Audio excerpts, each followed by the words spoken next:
नमस्कार प्यारे बच्चों, आज की ऑनलाइन क्लास में आप सबका स्वागत है। पिछले वीडियो में हमने सीखा था हिंदी सुरविचार का पाठ नंबर 17 हार की जीत, जिसमें हमने देखा था कि बाबा भारती है वो डर जाते हैं जब खड़क सिंह कहते हैं कि यह घोड़ा मैं आपके पास न रहने दूंगा। फिर बाबा भारती थोड़े महीने सावधान रह जाते हैं। फिर बाबा भारती को लगता है कि खड़क सिंह भूल गया है, इसलिए वो थोड़े असावधान हो जाते हैं। आगे है, संध्या का समय था। बाबा भारती सुल्तान की पीठ पर सवार होकर घूमने जा रहे थे। कभी घोड़े के शरीर को देखते तो कभी उसके रंग को, और मन ही मन फूले न समाते थे यानी बहुत खुश होते थे। सहसा एक और से आवाज आई, बाबा इस कंगले की बात भी सुनते जाओ। कंगले એટલે गरीब की बात भी सुनते जाओ। आवाज में करुणा थी। बाबा ने घोड़े को रोक लिया। देखा एक बीमार बूढ़ा आदमी वृक्ष की छाया में पड़ा कराह रहा है।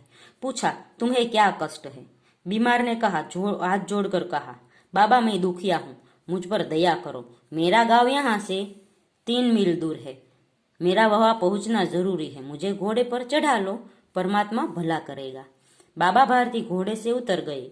उन्होंने सहारा देकर बीमार बूढ़े को घोड़े पर बिठाया और स्वयं उसकी लगाम पकड़कर धीरे धीरे चलने लगे। सहसा उन्हें एक झटका लगा और लगाम हाथ से छूट गई। उनके आश्चर्य का ठिकाना न रहा। उन्होंने देखा कि बीमार बूढ़ा आदमी घोड़े की पीठ पर तनकर बैठा है और घोड़े को दौड़ाए जा रहा है। उनके मुख से भय और विस्मय और निराशा से मिली चीख निकल गई। वह बीमार और कोई नहीं, डाकू खड़क सिंह था। बाबा भारती कुछ देर तक चुप रहे, फिर निश्चय करके पूरे बल से चिल्ला कर बोले, जरा ठहर जाओ।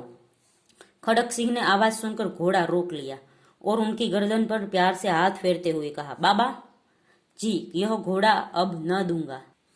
मेरी एक बात सुनते जाओ। बाबा भारती की बात सुनकर खड़क सिंह ठहर गए। बाबा भारती ने निकट जाकर कहा, खड़क सिंह यह घोड़ा तुम्हारा हो चुका। मेरी एक प्रार्थना है, इसे अस्वीकार ना करना, नहीं तो मेरा दिल टूट जाएगा। बाबा जी आज्ञा कीजिए, केवल यह घोड़ा न दूंगा। अब घोड़े का नाम न लो। मेरी प्रार्थना केवल यह है कि इस घटना को किसी के सामने प्रकट न करना। खड़क सिंह का मुंह आश्चर्य से खुला रह गया। वह कुछ न समझ सका। हारकर उसने पूछा, बाबा जी इससे आपको डर क्या है? बाबा भारती ने उत्तर दिया, लोगों को यदि इस घटना का पता चल गया तो वे किसी गरीब पर विश्वास नहीं करेंगे। यह कहकर उन्होंने सुल्तान की ओर से मुंह मोड़ लिया।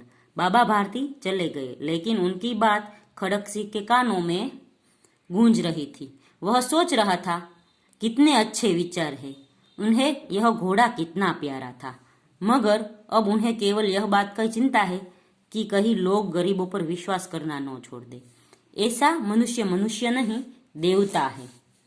खड़क सिंह अंधकार में बाबा भारती के मंदिर में पहुंचा। चारों ओर सन्नाटा था। आकाश में तारे टिमटिमा रहे थे। थोड़ी दूरी पर गांव के कुत्ते भौंक रहे थे।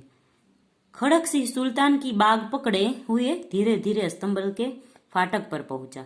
फाटक खुला था। खड़क सिंह ने सुल्तान को उनके स्थान पर बांध दिया और बाहर निकलकर सावधानी से फाटक बंद कर दिया। उस समय उसकी आंखों में नेकी के आंसू थे।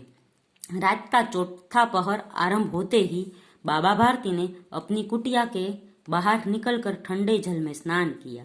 उनके पांव अपने आप अस्तंबल की ओर बढ़ चले। फाटक पर पहुंचकर उनको अपनी भूल का पता चला। वे वहीं रुक गए।